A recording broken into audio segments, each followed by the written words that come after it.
Assalamualaikum warahmatullahi wabarakatuh. Alhamdulillahi rabbil alamin. Wabihi nasta'in ala umuri dunya waddin.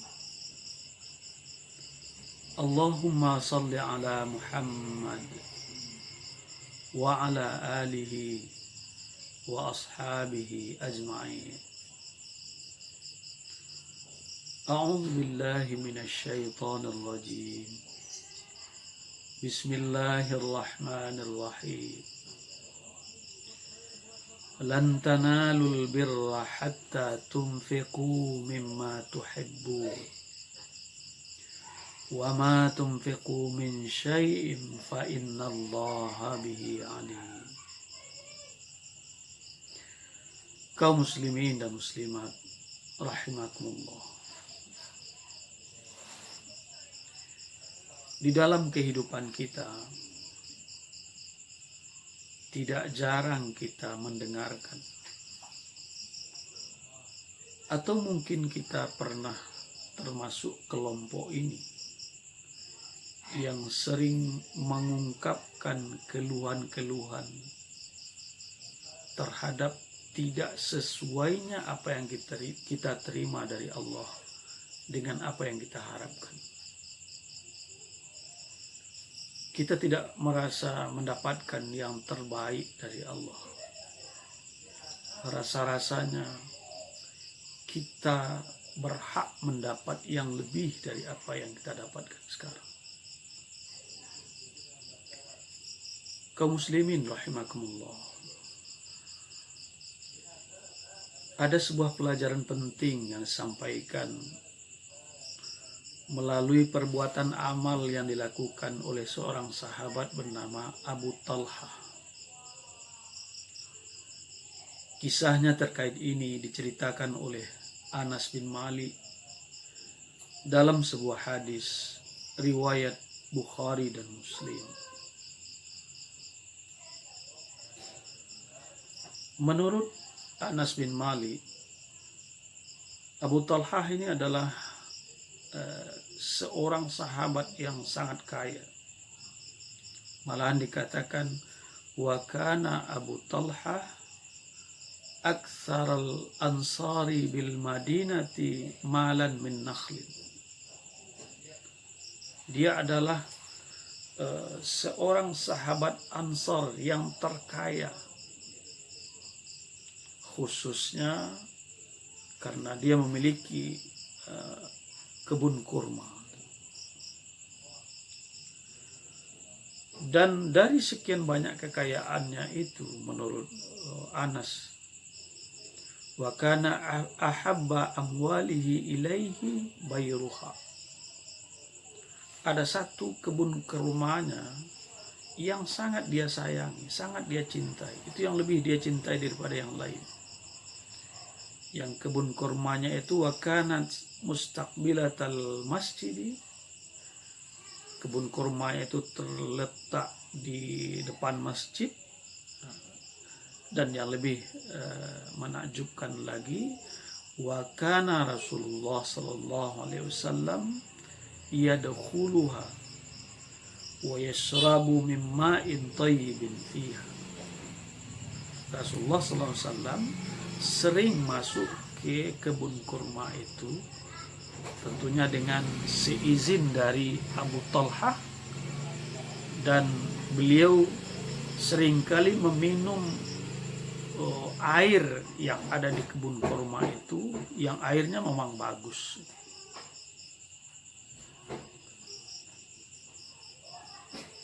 Kata Anas selanjutnya, ketika turun ayat Al-Quran surat Ali Imran ayat 92,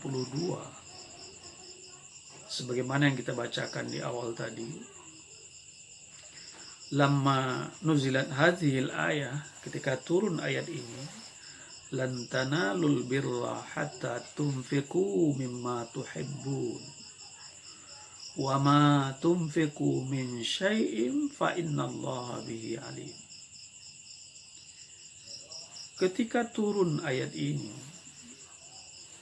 faqama Abu Talhah ila Nabi sallallahu alaihi wasallam. Abu Talhah langsung menemui Nabi. Faqala Nabi, dia kemudian berkata kepada Nabi, ya Rasulullah, qad nuzilat hadhil ayah, telah turun ayat ini. Innallah azza wa jalla yaqul, di mana dalam ayat itu Allah azza wa jalla telah memerintahkan, dia perintahkan saya. Itu kira-kira pemahaman dari Abu Talhah ini, di mana kata Allah di situ, lan tanalul birra hatta tunfiqu mimma tuhibbun. Kamu belumlah sampai kepada kebajikan, kepada perbuatan baik yang tertinggi itu.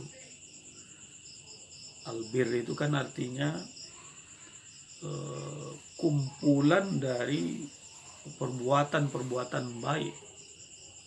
Dalam surat Al-Baqarah ayat 177 itu dijelaskan itu. Walakinnal birra man amana billah, ada imannya.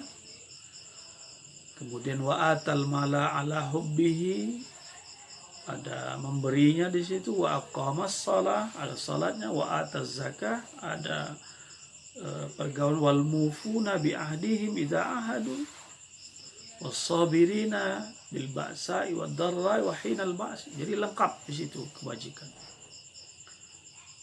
Jadi kata Abu Talhah, kamu belum sampai kepada kebajikan yang tertinggi itu sebelum menginfakkan harta yang paling kamu cintai. Nah, begitu pemahaman Abu Talhah. Terus katanya, wa inna ahabba amwali ilayya bayruha. Engkau kan tahu ya Rasulullah, kebun kurma yang paling kusayangi itu adalah kebun Bayruha ini.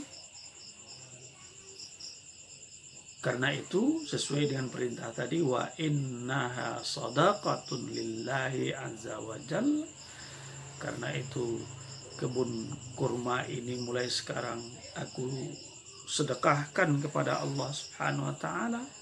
Arju birraha wa zukhraha indallah. Saya benar-benar mengharapkan kebajikannya, pahalanya, ketersimpanannya di sisi Allah Subhanahu wa taala.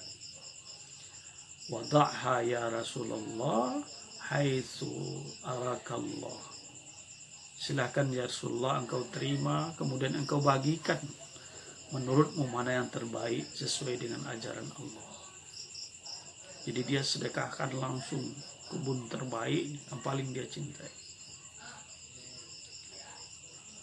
Qala Rasulullah SAW, Rasul kemudian menjawab, apa kata Rasulullah? Zalika malun rabihun, zalika malun rabihun. Engkau hebat kata Rasulullah SAW. Itulah dia harta yang menguntungkan itu. Itulah dia harta yang menguntungkan itu. Tapi kata Rasulullah, wa inni ara an taj'alaha fil aqrabin. Tapi menurutku sebaiknya engkau bagi-bagi kepada karib kerabatmu. Janganlah saya yang bagi, engkau langsung bagi kepada kerabat-kerabat. Akhirnya kata Anas, faqasamaha Abu Talhah fi aqaribihi wa bani ammihi. Abu Talhah kemudian membagi-bagikan kebunnya itu kepada saudara-saudaranya, kepada keluarganya, kepada sepupu-sepupunya, dan seterusnya. Hadis ini riwayat Bukhari dan Muslim. Kaum muslimin dan muslimat rahimakumullah. Ada 3 hal yang mau kita garis bawahi dari hadis ini dan juga dari ayat ini. Yang pertama, apa yang dilakukan oleh Abu Talhah mengajarkan kepada kita bahwa bagian yang terpenting setelah beriman kepada apa yang turunkan oleh Allah dalam Al-Quran adalah mengamalkannya. Turun ayat, ada ayat Al-Quran, dipelajari, diyakini, kemudian diamalkan. Tentu tidak tepat jika kita kaum muslimin melakukan hal-hal yang tidak sampai kepada mengamalkannya itu. So, ada beberapa kekeliruan yang mungkin sadar atau tidak dilakukan oleh sebagian besar kaum muslimin terhadap ayat-ayat Al-Quran. Di antaranya ada yang menjadikan kehebatan ayat Al-Quran, kehebatan ajarannya itu hanya sebagai objek kekaguman. Hebat, mantap, keren itu, Masya Allah. Hanya sekedar sebagai objek kaguman itu, dan setelah itu selesai. Itu tentu saja tidak benar. Ada juga yang hanya menjadikan sekadar komoditi saja, sebagai modal saja. Wah, ini bagus sekali ini untuk dikutip, dikuat, untuk update status misalnya. Ini bagus sekali untuk jadi moto ini, untuk menjadi bahan spanduk. Ini bagus sekali ini untuk jadi bahan ceramah misalnya, bahan presentasi, menakjubkan ini. Setelah disampaikan, setelah semua itu dikutip dan lain sebagainya, selesai. Itu juga tidak benar. Dan juga ada yang keliru dengan menjadikan apa yang disampaikan oleh Al-Quran itu hanya sebagai bahan untuk mengajak orang lain. Jadi untuk orang lain bagi dia. Oh, kalau begini ayatnya pas ini disampaikan ke si anu itu. Kalau ini ayatnya bisa ini untuk memobilisasi jamaah mengumpulkan infak. Dia lupa membawakan ayat itu kepada dirinya untuk dia amalkan. Nah, ini ajaran terpenting pertama yang mau kita ambil dari ayat dan hadis ini, seperti yang dilakoni oleh Abu Talha. Ketika datang ayat 92 surat Ali Imran, dia langsung berdiri. Dia temui Rasulullah SAW. Saya ingin mengamalkan ayat ini. Itu yang pertama. Kemudian yang kedua, apa yang dilakukan oleh Abu Talha ini mengajarkan kepada kita bahwa seseorang muslim yang memang mengharapkan sesuatu yang terbaik itu juga mesti berusaha yang terbaik. Kalau berharap, kalau menginginkan, kalau nak dapat, tentu seseorang ingin dapat yang terbaik. Karena itu juga mesti dilandasi oleh upaya yang terbaik. Lihat saja cara Abu Talha memahami ayat ini. Dia ambil level yang tertinggi. Kan ayat ini, hatta tunfiqu mimma tuhibbun, ini kan dipahami dengan 3 level makna. Makna yang pertama, kamu menginfakkan apa yang paling kamu cintai. Itu yang pertama. Dan Abu Talha ngambil ini. Wa inna ahabba amwali ilayya bayruha. Itu yang wa innaha sadaqatun lillah. Itu yang saya infakkan. Satu kan. Yang kedua, bahwa seseorang itu menginfakkan sesuatu, salah satu dari sekian yang dia cintai, yang dia favoritkan, salah satunya itu yang diberi. Jadi hatta tunfiqu mimma tuhibbun, sesuatu yang merupakan bagian dari yang dia cintai itu. Nah, ini yang umum dipakai. Kemudian yang paling minim adalah menginfakkan, mensedekahkan, memberikan sesuatu yang masih dicintai. Dengan makna masih berguna, masih berpakai, masih bermanfaat, yang ketika kamu berikan kepada orang lain itu juga bisa memanfaatkannya, tidak terbuang. Apa yang dilakukan oleh Abu Talha dalam ini mengajarkan, saya ingin yang terbaik. Wa innaha sadaqatun lillahi azza wa jal. Dia berikan, ingin yang terbaik. Kemudian dia serahkan sepenuhnya kepada Allah untuk mengharapkan apa yang akan diberikan oleh Allah Subhanahu wa taala, bukan untuk yang lain-lain. Arju birraha wa zukhraha indallah. Saya berikan ini untuk mengharapkan kebajikan, pahala, simpanan di sisi Allah Subhanahu wa taala yang akan saya terima dari Allah Subhanahu wa taala. Kemudian dia serahkan sepenuhnya kepada Nabi. Da'ha ya Rasulullah haitsu arakallah. Silakan mana yang terbaik menurutmu sesuai dengan pengajaran Allah, silakan bagi. Dia tidak dikte di situ. Karena ada juga yang keliru itu. Saya maunya menginfakkan ini, pasangnya di sini. Saya ingin pasangnya di sini. Kata pengurus masjid, tidak bisa Pak, itu tidak kita sediakan untuk masang itu. Bagaimana kalau kita infak untuk keramik di kamar mandi saja, di tempat wudhu? Tidak, saya tidak mau. Kalau itu saya tidak mau, saya maunya di sini. Dia maunya ingin di depan terlihat, sering terlihat dan lain sebagainya. Kata Abu Talha, wada'ha ya Rasulullah haitsu arakallah, sesuai dengan apa. Jadi dia ingin berusaha maksimal agar nanti dia juga mendapatkan yang maksimal dari Allah Subhanahu wa taala.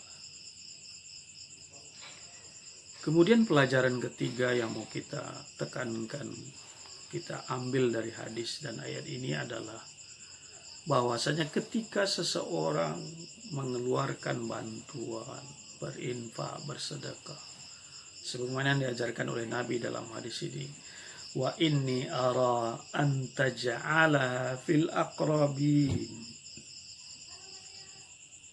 Bagilah menurutmu, bagilah olehmu kepada kerabat-kerabatmu dulu.